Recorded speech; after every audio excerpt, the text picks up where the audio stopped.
MG today previews its intent to become a mass market brand here in Malaysia by aiming at the meat and potatoes growth space here in our market. Say hello to the MG HS SUV, an internal combustion 1.5-litre turbocharged C-segment SUV that will go head-to-head with vehicles like the PROTON X70, Honda CR-V and Mazda CX-5. This is a preview, but we have all the details you're looking for. My name is AIMAN ABDULLAH, this is Malaysian Motoring, and this is our preview coverage of the new MG HS.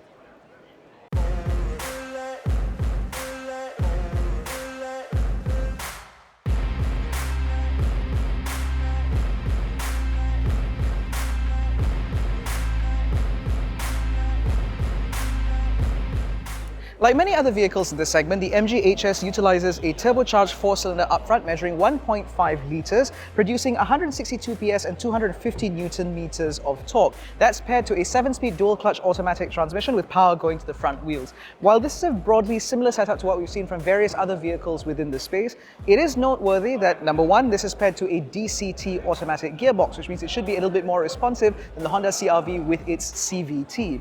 Secondly, this is also a 4-cylinder power plant, which means that it should promise a little bit better refinement than what we've got from the PROTON X70. Although 162 PS isn't really all that much, is it?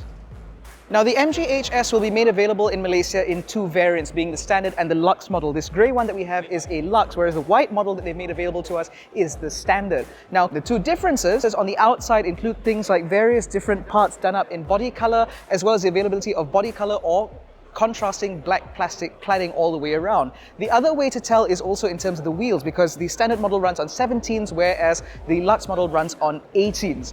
Now, in terms of the powertrain, it does remain exactly the same. So it's still the same 1.5-litre blown engine. And in terms of the overall fascia, it also looks very similar. Now, you don't see it on this grey car because it's grey, but the surround around the grille is actually done in a contrasting grey, which means that if you get a colour other than grey, you'll notice it. Otherwise, the front end of this car does have the MG family face, where you have this very large, very wide grille, replete with a very intricate insert design with a very prominent MG badge on the front. You also get full LED headlights, as well as the indicators that live down here. Now, if you see a lot of shaking in the car, that's down to our colleagues from iGarage. Now, this particular Lux model runs again on those 17-inch alloy wheels, which are done up in a dual tone finish with a diamond cut face and a darker insert material in order to make it look a little bit more interesting. You have a lot of black body cladding, as well as a little bit of contrasting chrome on the bottom, as well as these chrome surrounds on the windows. Now, if you asked me, the profile of this car actually reminds me of the PROTON E-MA7, because we haven't seen a lot of design details on that car, but the glass house looks very similar. Now, at the rear, we have full LED tail lights, replete with the indicators, as well as the fog lights, all set in the LED combination up there. We also get a couple of exhaust exits chromed for added attention, as well as a weird rear diffuser element, which is largely pointless on a C-segment SUV.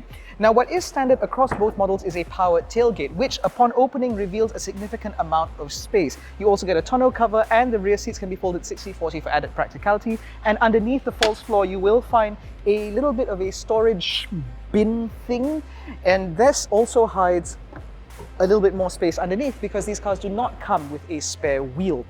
Now, once the tailgate does actually close, you will realize that the exterior of the MG HS is somewhat conservative, and for those of you who may be paying attention to Chinese car news, you may know that there is actually a full new generation model coming out in China very soon. So we get the older car, but it's okay as long as it's priced attractively.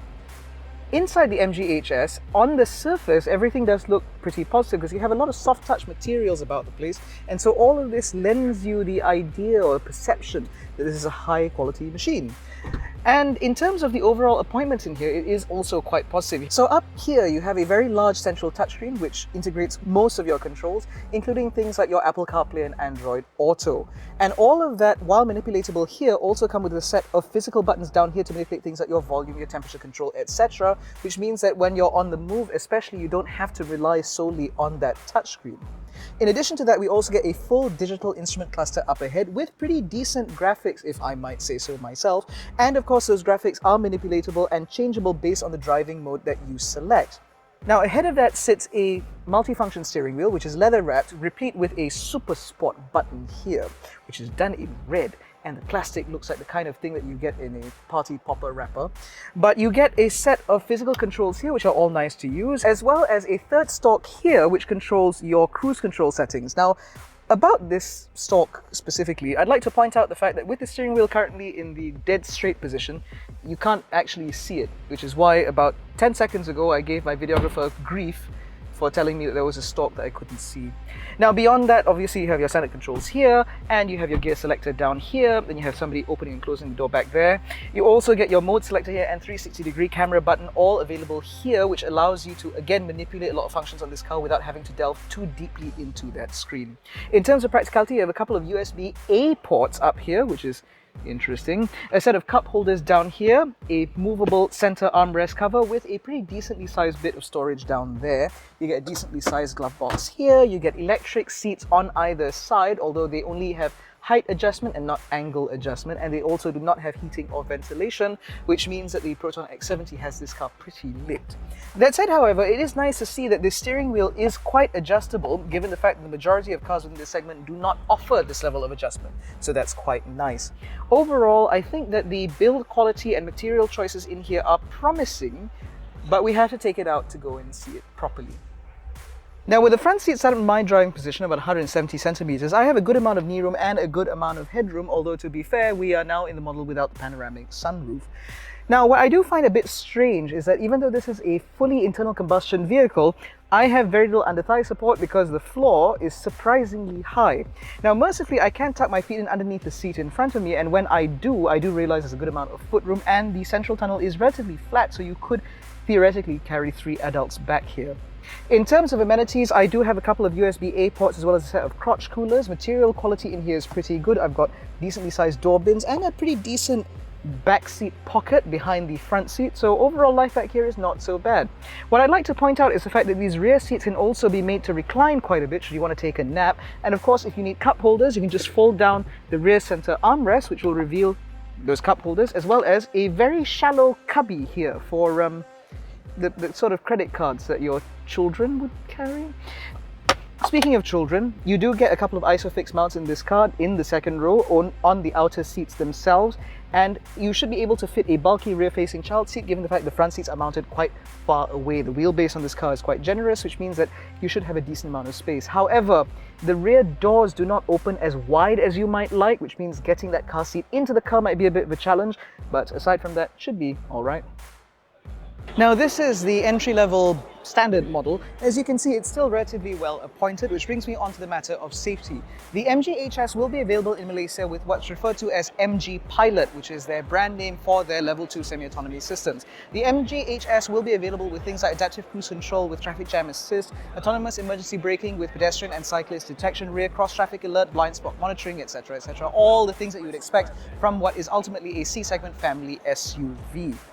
Now, at the point of filming, prices have not yet been confirmed, but they are estimated to start at under 140,000 ringgit for the Lux model and under 130,000 ringgit for the standard. All cars will come with a 5-year unlimited mileage warranty, as well as a 7-year unlimited mileage warranty for the powertrain, making these cars relatively confident purchases for buyers out there.